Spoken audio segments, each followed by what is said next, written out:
नमस्कार। न जाने कितनी ऐतिहासिक घटनाओं के साक्षी इस लाल किले की बुर्जियों से अभी अभी बिगुल वादकों ने अभिवादन किया है स्वतंत्रता दिवस की इस वर्षगांठ पर राष्ट्र का। उसके साथ ही दिल्ली दरवाजे की ओर से सम्मान गारद के जवानों ने प्रवेश किया है बैंड के इस मधुर ध्वनि के साथ। और मैं जसदेव सिंह दूरदर्शन की ओर से आप सब दर्शकों का, देशवासियों का हार्दिक अभिनंदन करता हूं। आज दूरदर्शन के लिए एक विशेष गर्व की बात है। कई कारण हैं उसके। सबसे पहले तो आज पहली बार इनसेट के माध्यम से रंगीन प्रसारण आप देख रहे हैं, जिन जिन के पास भी रंगीन सेट हैं, और कुछ अन्य केंद्रों में भी दिल्ली के अलावा। इसके अतिरिक्त आज दूरदर्शन परिवार में एक और नया सदस्य शामिल हुआ है, वो है हमारा नागपुर केंद्र, जहां से इस समारोह के साथ ही प्रसारण कार्यक्रम आरंभ हो गए हैं। इनके अलावा हमारे असंख्य देशवासी आज के इस मुख्य समारोह को स्वतंत्रता दिवस के अवसर पर लाल किले से सीधे देख रहे हैं। मद्रास, बेंगलोर, कलकत्ता, इनके अलावा बंबई, पुणे और अन्य केंद्र जहां से कि इनसेट के माध्यम से ये प्रसारण रिले किया जा रहा है, उनमें है रायपुर, जयपुर, मुजफ्फरपुर, संबलपुर आदि अनेक, श्रीनगर, जालंधर, लखनऊ, अमृतसर केंद्र रिले कर रहे हैं। तो यहाँ इस समय अपार जनसमूह स्वतंत्रता दिवस के उपलक्ष्य में आयोजित इस समारोह में शामिल होने के लिए उपस्थित है। सुबह से ही लोगों का आना निरंतर जारी है और लोग अब प्रतीक्षा में हैं कि कब हमारे राष्ट्र का झंडा प्रधानमंत्री फहराएं और वो उसके प्रति नतमस्तक हो, सलामी दें। ये है ऐतिहासिक जामा मस्जिद। शाहजहां ने इसका निर्माण किया था, जो कि 1650 में पूरा हुआ। इसके विशाल मीनारे, जहां से जब अजान की आवाज गूंजती है तो सारा वातावरण, सारा माहौल एक रूहानियत के आलम में दिखाई देता है। और यह है लाल किले के ठीक सामने जैन मंदिर। वैसे इसे लाल मंदिर भी कहते हैं, लेकिन इसका असली नाम था उर्दू मंदिर, और अभी तक भी कहा जाता है कि बड़ी बूढ़ियां इसे उर्दू मंदिर कहते हैं, क्योंकि यहाँ लश्कर था, कैंप था बादशाह का, और वहाँ में से एक सैनिक जैन सिपाही ने शाहनशाह की इजाज़त से यहाँ पर भगवान पारसनाथ की मूर्ति की स्थापना की थी। इसके ठीक पीछे है गौरी शंकर का मंदिर, शिवालय, जिसे कहा जाता था कभी आपा गंगाधर का शिवालय, क्योंकि उस समय मुगल बादशाह शाह आलम सानी के ज़माने में सिंधिया नरेश के एक सैनिक ने इसका निर्माण किया। और यह है आर्य समाज दीवान हॉल। और लाल किले के ठीक नीचे खाई के उस पार ये स्थान जहां दर्शक बैठे हैं, कभी उर्दू बाजार कहलाता था। उर्दू का अर्थ है लश्कर या शिविर, जहां बादशाह के अंगरक्षकों और अन्य सैनिकों का शिविर होता था। सम्मान गारद के ठीक पीछे कोई 1500 बच्चे हैं स्कूलों के दिल्ली के, जिनमें 500 लड़कियां और कुछ नेत्रहीन बच्चे भी हैं। ये लाल किला कोई 10 साल लगे थे इसे बनाने में। 1648 में इसका निर्माण पूरा हुआ। शाहजहां ने इसका निर्माण कराया। ये खामोश पत्थर, ये छतरियां, न जाने इतिहास की कितनी ही घटनाओं की साक्षी हैं। इस किले ने भारतीय इतिहास को अनेक बार करवटें लेते देखा है। और ये गुरुद्वारा सीसगंज, और वो फतेहपुरी की मस्जिद,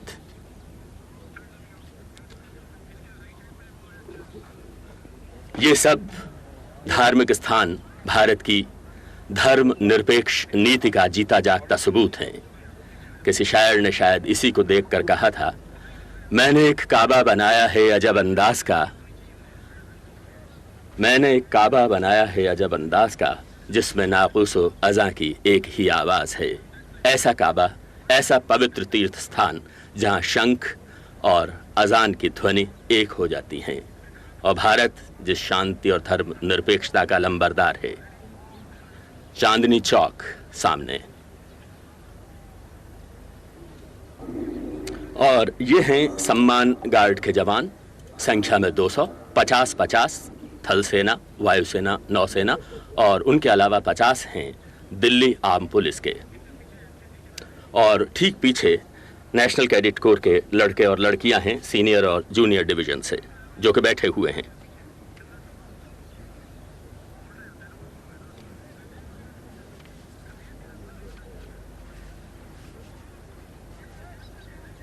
कोई 1,500 बच्चे हैं ये नेशनल कैडेट कोर के, लड़के और लड़कियां। करीब 1525 बच्चे हैं दिल्ली के विभिन्न स्कूलों से। इनमें 500 लड़कियां और कोई 25 नेत्रहीन बालक हैं। यह है गणमान्य आमंत्रित अतिथि।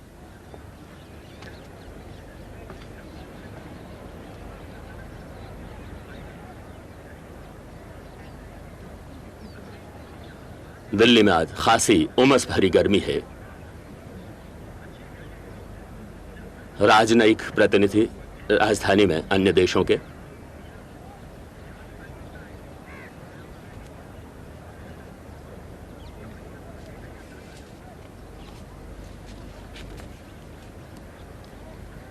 और लाहौरी गेट, लाहौरी दरवाजा, लाल किले के 2 मुख्य दरवाजे हैं।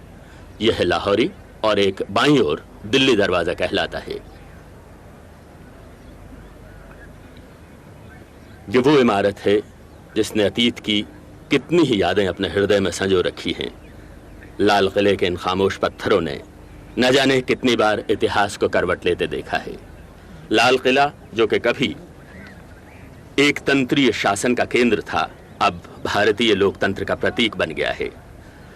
1857 में देशभक्ति और आज़ादी के दीवानों का ये केंद्र था। उसके बाद आज़ाद हिंद फौज के सेनानियों का मुकदमा यहाँ चला, और सबसे बड़ी बात 15 अगस्त 1947 को आज़ाद भारत का झंडा पहली बार इस इमारत पर फहराया गया, जो कि नेताजी सुभाष बोस का सपना था कि दिल्ली चलो, लाल किले पर झंडा फहराना है। और अब लाहौरी दरवाजे से प्रवेश कर रही हैं प्रधानमंत्री श्रीमती इंदिरा गांधी की गाड़ी।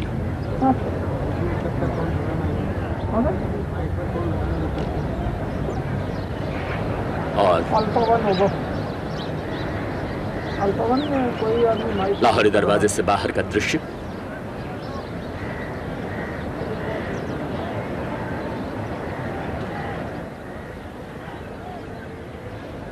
प्रधानमंत्री की अगवानी की है रक्षा मंत्री श्री आर वेंकटरमन ने, और अब जबकि वो जीप में सवार हो रही हैं, उनके साथ दिल्ली क्षेत्र के general officer commanding major general OS Bhandari खड़े हैं पीछे।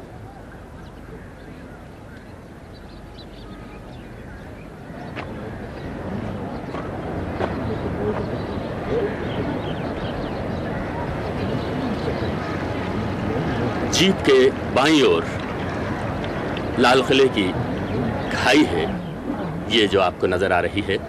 कभी ये प्रहरी का कार्य करती थी। किले की सुरक्षा के लिए कोई 75 फीट चौड़ी और 30 फीट गहरी खाई।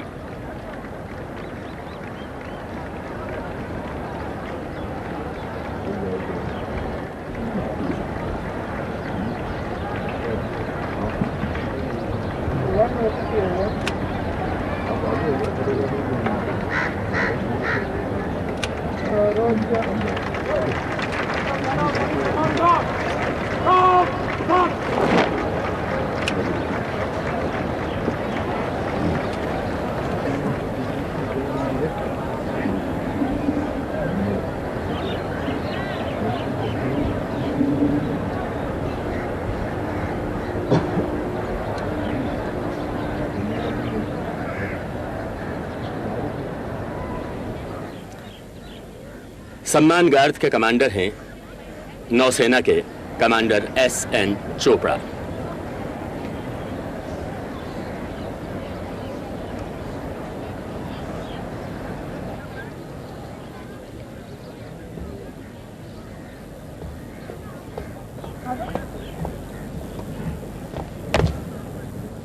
अंतर सेना पुलिस सम्मान गार्ड जनरल सलोट सलाम शस्त्र।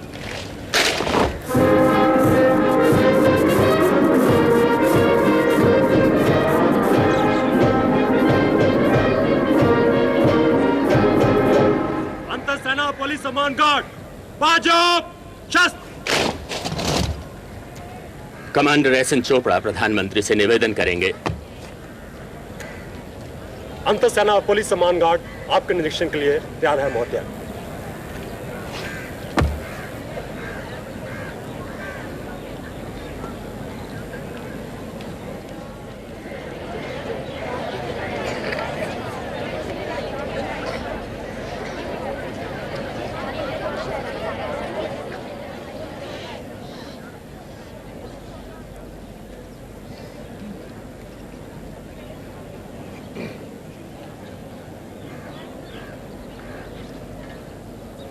भारतीय नौसेना का बैंड।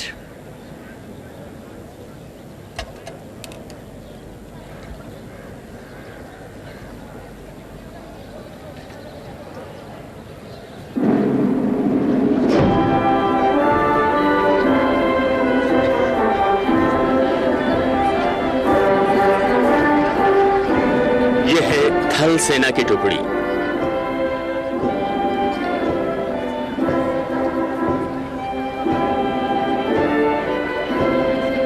नौसेना,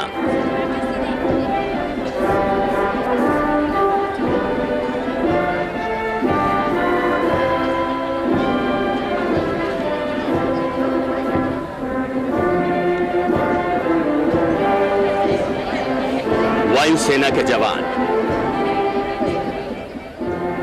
ये वो बहादुर हैं जिनकी वीरता ने हमारी सेना के इतिहास में सदा नए पन्ने जोड़े हैं। उस धातु के बने हैं ये जवान जिसमें वक्त का अनंत प्रवाह भी जंग नहीं लगा सकता। दिल्ली पुलिस के सिपाही।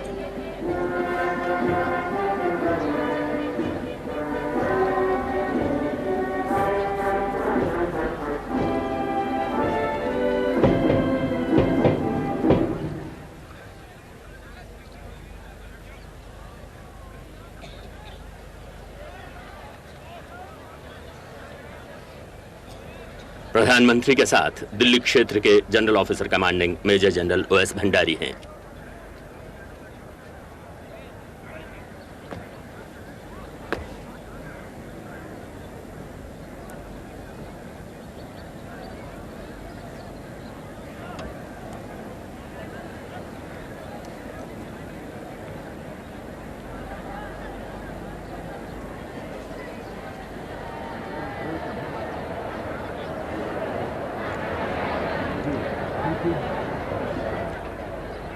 राष्ट्र आज 36वां स्वतंत्रता दिवस मना रहा है। इस उपलक्ष्य में आयोजित समारोह में अभी अभी प्रधानमंत्री श्रीमती इंदिरा गांधी ने अंतर सेना सम्मान गार्ड का निरीक्षण किया और कुछ ही देर बाद वे लाल किले की प्राचीर पर राष्ट्रीय ध्वज फहराएंगी। इस कार्यक्रम का प्रसारण आप सीधा देख रहे हैं। दूरदर्शन के जीवन में आज एक क्रांतिकारी महान कदम उठा है। कार्यक्रम रंगीन प्रसारण किया जा रहा है, न केवल दिल्ली बल्कि अन्य कई केंद्रों से भी। इनके अतिरिक्त दूरदर्शन परिवार के सदस्यों में एक और वृद्धि हुई है। नागपुर केंद्र ने आज से प्रसारण आरंभ किया है। यह कार्यक्रम हमारे दर्शक मद्रास, बेंगलोर, कलकत्ता, बंबई, पुणे, लखनऊ, कानपुर, जालंधर और अमृतसर के अतिरिक्त श्रीनगर और उसके अलावा जयपुर, अहमदाबाद, रायपुर, मुजफ्फरपुर, हैदराबाद, गुलबर्ग से भी देख रहे हैं, संबलपुर सहित, और दिल्ली और मसूरी से तो इसका प्रसारण सीधे देखा जा रहा है। यह है फसील के ऊपर का दृश्य, प्राचीर। ध्वज मंच के बाईं ओर इस समय विराजमान हैं मंत्रिमंडल के सदस्य, अनेक संसद सदस्य।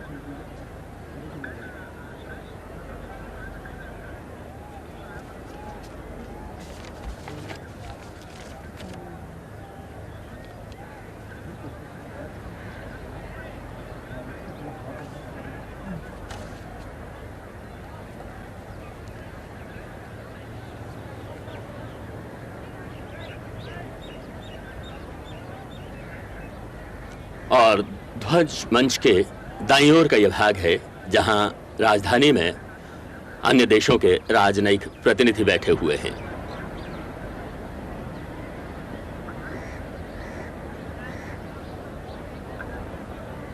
इनके अलावा अधिकारीगण, गणमान्य अतिथि, न्यायाधीश आदि भी इसी ओर विराजमान हैं।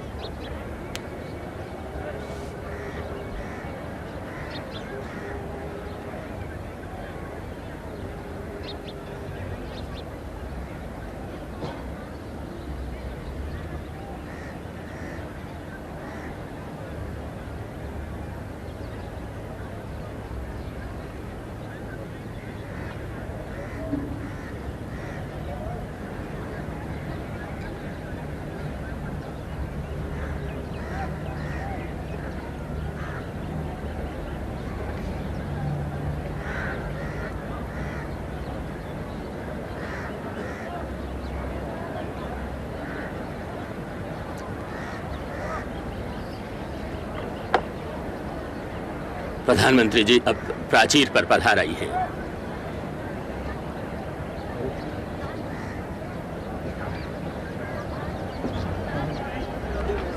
इस प्राचीर को दरअसल घूंघट की दीवार भी कहा जाता रहा है, क्योंकि दीवाने आम से लाहौर दरवाजा से दीवाने आम साफ नजर आता था और चांदनी चौक में लोगों को अदब की वजह से पैदल चलने को मजबूर होना पड़ता था। तो औरंगजेब ने ये एक दीवार बनवा दी और कहते हैं कि शाहजहां ने उसने कहा, तुमने दुल्हन के चेहरे पर घूंघट डाल दिया है। सलामी मंच पर झंडा फहराने में प्रधानमंत्री जी की सहायता करने के लिए नौसेना के अधिकारी हैं लेफ्टिनेंट कमांडर स्वर्ण सिंह गोविंदी, जिन्हें ये सम्मान दूसरी बार प्राप्त हुआ है। इस समय है ठीक 7:30 बजे।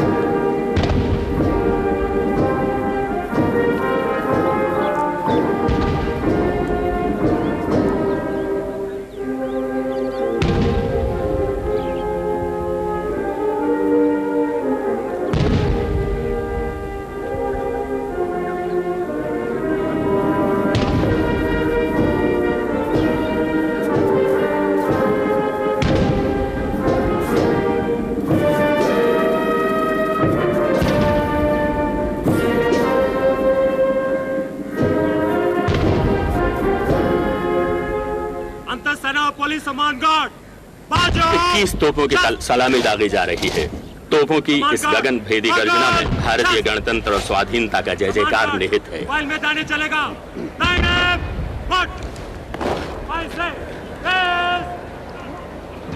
प्रधानमंत्री जी अब राष्ट्र के नाम अपना संदेश देंगी लाल किले की प्राचीर से आज के शुभ दिवस पर।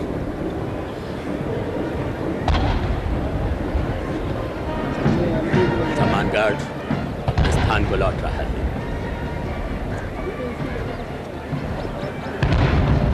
लाल किले के सामने ऐसा लगता है जैसे सारा भारत कुछ क्षणों के लिए सिमट आया हो, उत्तर दक्षिण पूर्व पश्चिम से।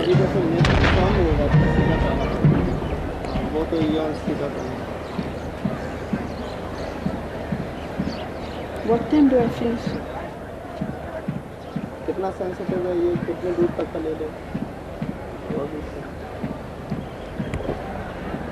बहनों और भाइयों, न सिर्फ दिल्ली के या वो जो मेरे सामने बैठे हैं, लेकिन लाखों लाखों भारतवासी जो इंसाफ के द्वारा इस समारोह को देख रहे हैं और इस खुशी के दिन हमारे संग शामिल हैं। और साथ ही मैं अपनी आवाज़ वहाँ भी पहुँचाना चाहती हूँ जो न रेडियो द्वारा न इनसैट लेकिन हृदय के द्वारा पहुँचती है, जो लाखों लाखों हिंदुस्तानी भाई और बहन हमारे देश के बाहर रहते हैं। आज का दिन हमारी 36वीं स्वतंत्रता दिवस का वर्षगांठ है और हम और आप यहाँ इस ऐतिहासिक लाल किले पर खड़े हैं जो स्वतंत्रता की भावना का प्रतीक रहा। 1858 से लेके और बाद में गांधी जी के नेतृत्व में जो आंदोलन हुए शांतिमय, नेताजी सुभाष बोस ने जो अपनी फौज बनाई और जहां भी भारतवासी थे उनके हृदय में एक ही विचार था, कैसे हम साथ होके और इस लाल किले पर आजाद भारत का झंडा फहराएं। 36 वर्ष पहले जवाहरलाल नेहरू ने पहले दफे वो फहराया यहाँ पे। उनका संबंध उसके पहले से भी लाल किले से बंधा था, जब यहाँ पे हमारे कैदी बंद थे और उनकी बचाव के लिए वो और हिंदुस्तान के बड़े लोग आगे बढ़े थे। आज का दिन है, एक प्रकार से हम कह सकते हैं कि आंसू का दिन है उनके लिए, जो करोड़ों की संख्या में जिन्होंने अपनी जानें दी, चाहे आज़ादी की लड़ाई में, चाहे आज़ादी के बाद उस आज़ादी को बचाने के लिए, उन लाखों के लिए जो घायल हुए, जिनके परिवार बर्बाद हो गए। लेकिन भारत आंसुओं का देश नहीं है। आज का दिन है जब हम गौरव करते हैं कि ना हमने आंसुओं को से अपनी दृष्टि को धुंधला बनने दिया, ना अपने घाव से घबराए, बिना पट्टी बांधे, बिना रुके, हर कष्ट का, हर खतरे का सामना करते हुए ये देश आगे बढ़ा है। चाहे सीमा की लड़ाई हो, चाहे विदेशी हुकूमत से लड़ाई हो, और आज चाहे गरीबी और आर्थिक पिछड़ेपन, नाइंसाफ़ी और जुल्म से लड़ाई है। भारत ने हमेशा अपने गम को पिया और हिम्मत से भारत के इतिहास, भारत की परंपरा पर गौरव करते हुए मजबूती से हमने अपने पैर आगे बढ़ाए हैं। आज कोई कष्ट से हम बचे नहीं हैं, कोई खतरों से हम बचे नहीं हैं। आप में से हर एक जो यहाँ बैठे हैं और जो हमारे करोड़ों किसान भाई हैं, करोड़ों मजदूर भाई हैं, बहुत से वो जो बेरोजगार हैं, जो हमारी महिलाएं हैं, या हमारे हरिजन, पिछड़ी जाति के लोग, हमारे आदिवासी भाई और बहन, या जो भी हैं, जहाँ तक आज़ादी के फल पूरी तौर से नहीं पहुँच सके, जहाँ पे उद्योग नहीं पहुँच सके, जहाँ पे आधुनिकता नहीं पहुँच सकी, लेकिन इस लड़ाई में हम सब संग हैं। आज उन सब के तरफ हमारा ध्यान है। अगर ये काम पूरे नहीं हो सके तो इस वजह से नहीं कि इच्छा नहीं थी या प्रयास नहीं था, लेकिन इस वजह से कि इतना बड़ा काम कोई जादू से या एक दिन में नहीं हो सकता है। इसलिए कि ऐसे काम, कितनी भी इच्छा हो, कितना भी बड़ा प्रयास हो, इसमें समय लगता है और उसकी गति, उसकी रफ्तार कौन तय करता है? हमारी इच्छा नहीं, लेकिन लोगों का सहयोग।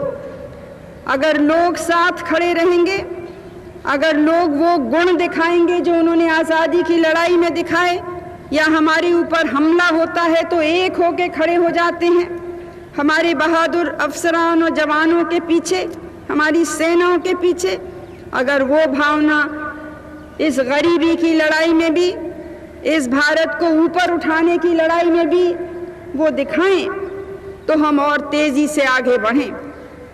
हमें दुख होता है कि ये भावना हमेशा नहीं दिखती है। देश के जो सबसे बड़ी कमजोरी थी हमारे ऊपर जब विदेशी राज्य था, तो उनकी क्या कोशिश थी कि किसी न किसी तरह से धर्म के नाम से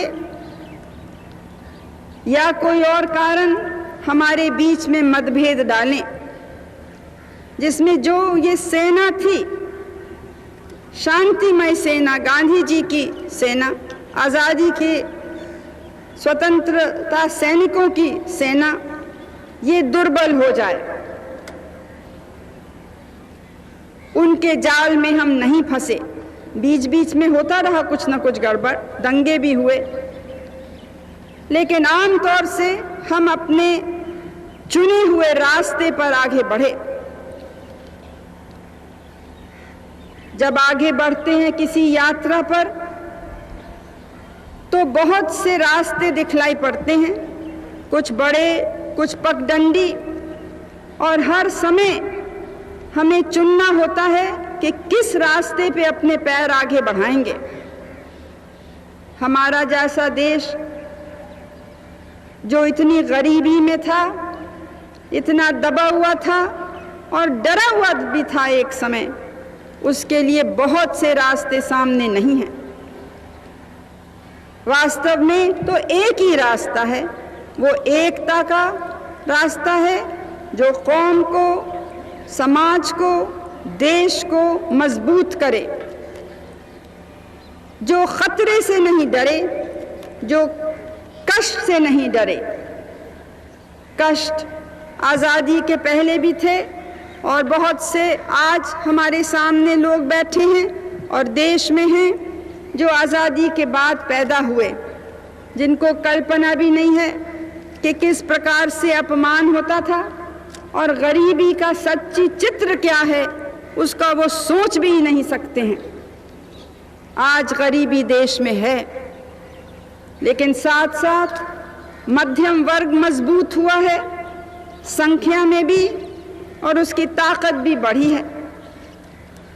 आज कुछ बेरोजगारी है, लेकिन बहुत से लोगों को रोजगारी के, नौकरी के, आगे बढ़ने के अच्छे मौके मिले हैं और मिल रहे हैं, और जितना काम आगे बढ़ेगा, जितना विकास बढ़ेगा, उतने ही वो मौके आगे बढ़ेंगे।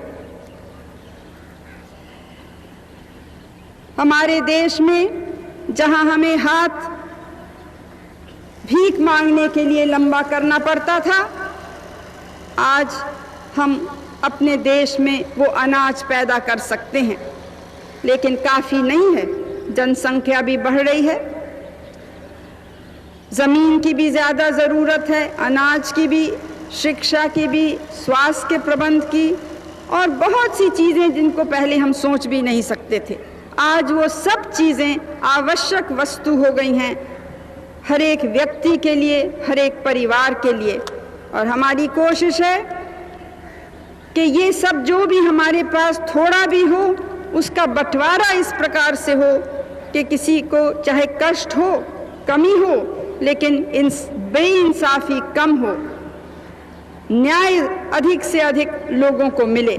इस कोशिश में हम आगे बढ़ रहे हैं। आज हमारे दुश्मन क्या हैं? हो सकता है कि बाहरी दुश्मन भी हैं और होंगे। गरीबी तो पुराना दुश्मन हमारा और दूसरे हमारे जैसे देशों का दुश्मन है ही है। आर्थिक पिछड़ापन भी दुश्मन है। लेकिन किस चीज़ ने भारत को पहले कमज़ोर किया था, जिससे हमने आज़ादी खोई, वही आज भी है जो भारत को कमज़ोर कर सकता है और कर रहा है। वो है जो धर्म के नाम से अनेकता आती है,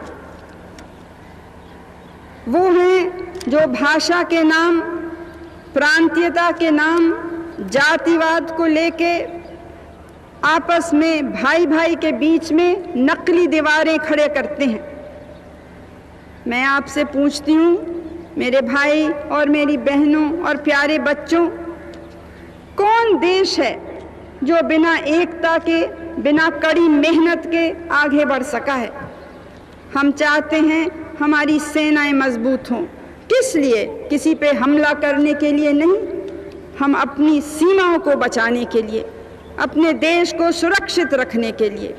हम चाहते हैं कि हमारे यहाँ उद्योग बढ़े, कृषि का उत्पादन बढ़े, जिसमें लोगों को नौकरी मिले, जिसमें वो सामान पैदा हो, जिससे सबके जीवन स्तर में कुछ ऊंचाई आए, कुछ आराम और सुख आए। हम शांतिमय देश हैं और शांति की भावना केवल अपने देश में नहीं, दूर दूर हम विश्व में चाहते हैं। लेकिन ये कब हो सकता है? जब ये जो घुन के तरह अफवाहबाजी फैलती है, अन्याय की आवाज़ उठती है। हमें मालूम है कि कभी कभी अन्याय होता है, हमको मालूम है कि कभी कभी अत्याचार होता है, हमको मालूम है कि कभी कभी भ्रष्टाचार भी है, लेकिन इनसे लड़ने का क्या तरीक़ा है? क्या कमज़ोर सरकार इनसे लड़ सकती है? क्या वो सरकार जिस पे स्वयं हर समय हमला हो रहा है वो गरीबों को सुरक्षित रख सकती है, अल्पसंख्यक के लोगों को बचा सकती है? क्या वो सरकार इस देश का सारी दुनिया में सिर ऊंचा कर सकती है? समय आया है, असल में तो कभी गया नहीं था, लेकिन आज पहले से ज़्यादा उसकी ज़रूरत है, क्योंकि दुनिया में ख़तरे बढ़ गए हैं। जिन ख़तरों का, जिन कष्टों का सामना हम और आप और विशेष करके जो ज़्यादा गरीब पिछड़े हुए तबके हमारे देश के हैं, जिनका सामना हम कर रहे हैं, कम और बेश वही स्थिति सारी दुनिया में है। धनी से धनी और मजबूत से मजबूत देशों में आज बेरोजगारी है, बढ़ती हुई कीमतें हैं, आर्थिक स्थिति संतोषजनक नहीं है।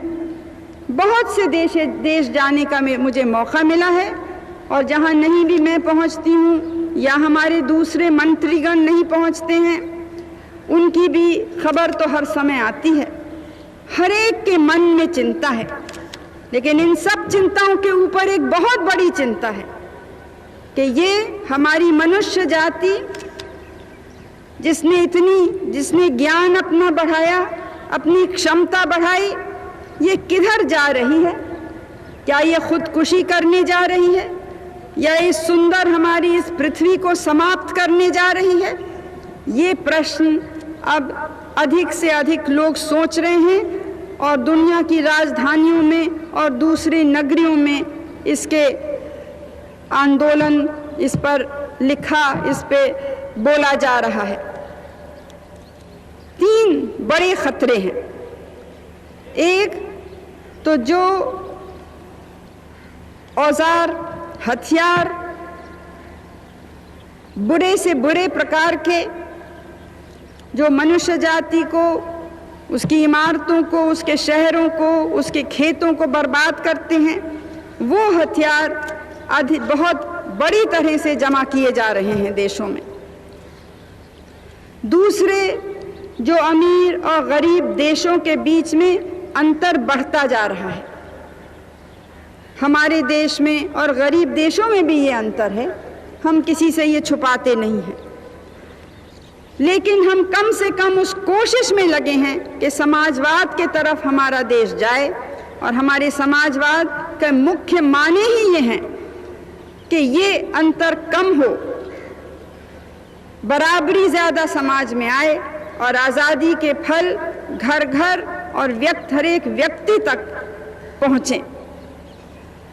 तीसरा खतरा वो है कि लालच में, चाहे कोयला निकालना हो, चाहे तेल निकालना हो, चाहे दूसरे देशों के तेल पर हमारी आंख हो, या दूसरे कोई चीज़, हम ये नहीं सोचते हैं कि आज हम जो कर रहे हैं उसका क्या प्रभाव, क्या असर पड़ेगा आते हुए पुश्तों पे, आते हुए युगों पर। ये 3 मुख्य बातें हैं। हमारा गौरव है कि हम भारतवासी हैं। भारत एक देश है, कोई दूसरे देशों से कोई ज़्यादा अच्छा नहीं है, दूसरे देशों से ज़्यादा सुंदर नहीं है।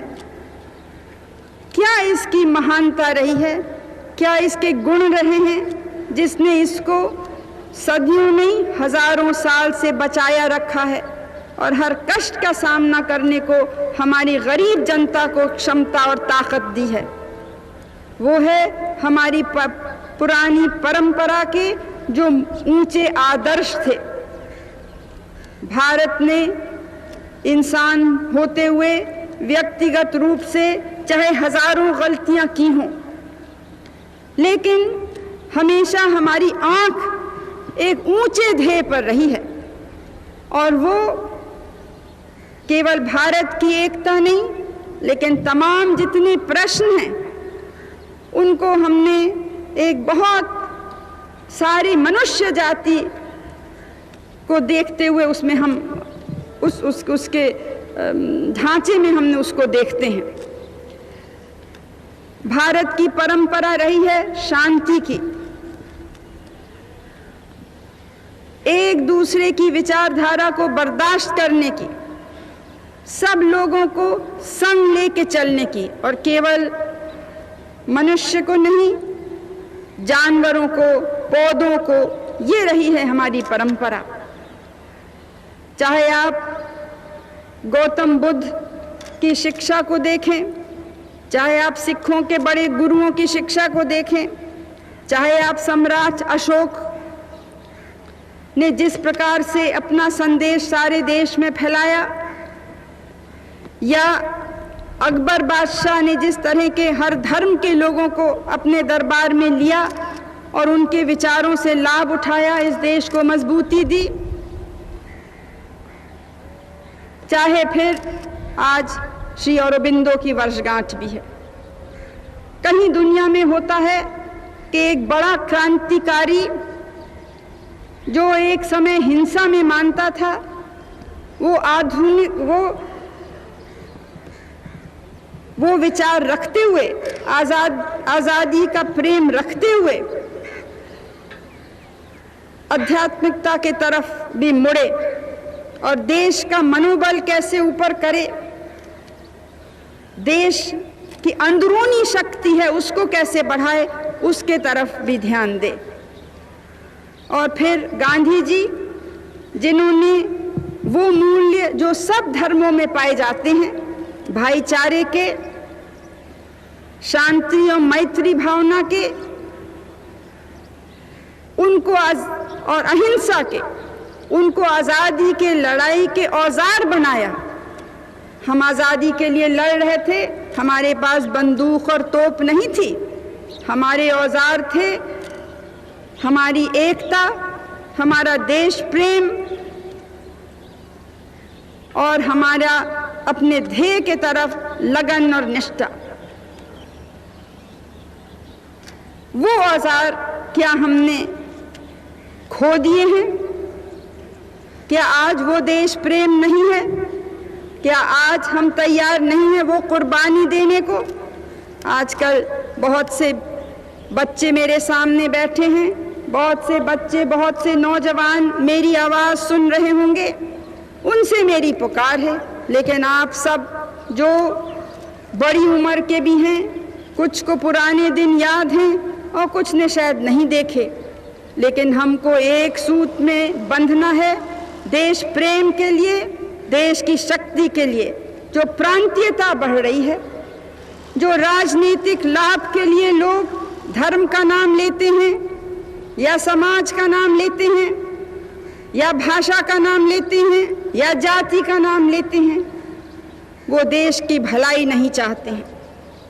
कुछ लोग हैं वो समझते हैं कि केवल तोड़ फाड़ से ही कोई आगे बढ़ सकता है, क्योंकि उससे शायद नाम समाचार पत्र में आ जाता है, कुछ धूमधाम हो जाती है।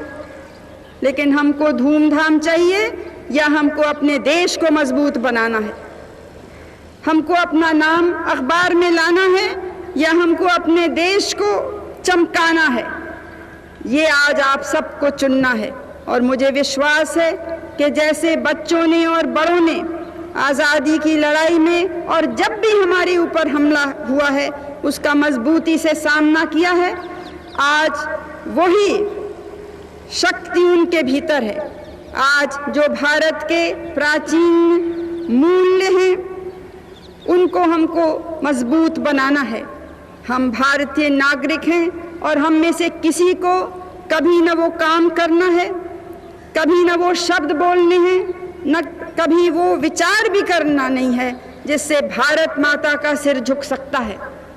हमारे ऊपर एक ज़बरदस्त जिम्मेदारी है, अपने लिए नहीं लेकिन आते हुए लोगों के लिए। भारत कोई 5 साल, 10 साल, 100 साल जीने का देश नहीं है, हजारों साल जीवित रहा है और हजारों साल और इसको जीवित रहना है।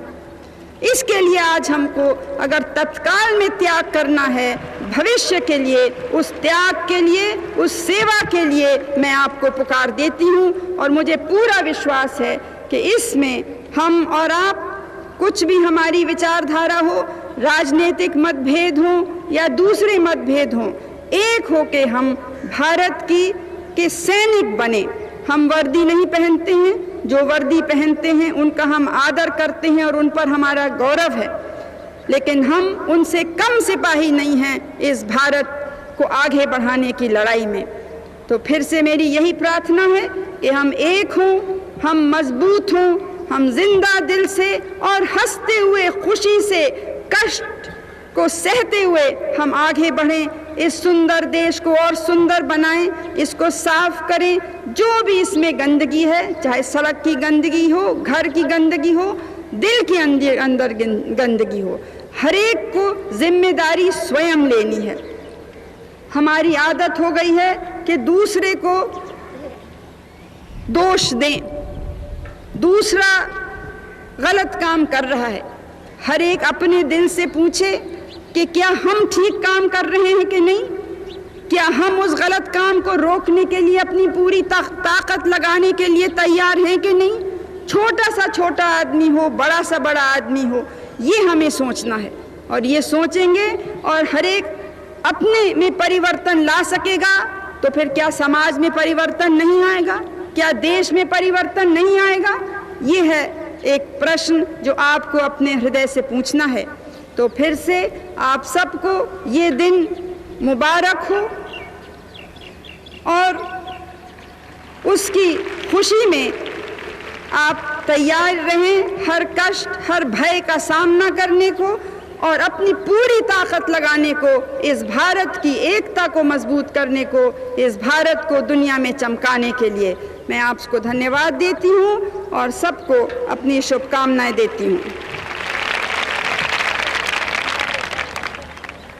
अब मैं चाहती हूँ कि मैं 3 दफ़े जय हिंद बोलूँगी, अभी नहीं, जब बच्चे खड़े हो जाएंगे तो मैं बोलूँगी और मेरे बाद बच्चे, बूढ़े, नौजवान सब लोग मिल के आप साथ बोलिएगा। यह है भारत के आज़ादी का नारा, भारत का झंडा ऊपर रहे उसका नारा।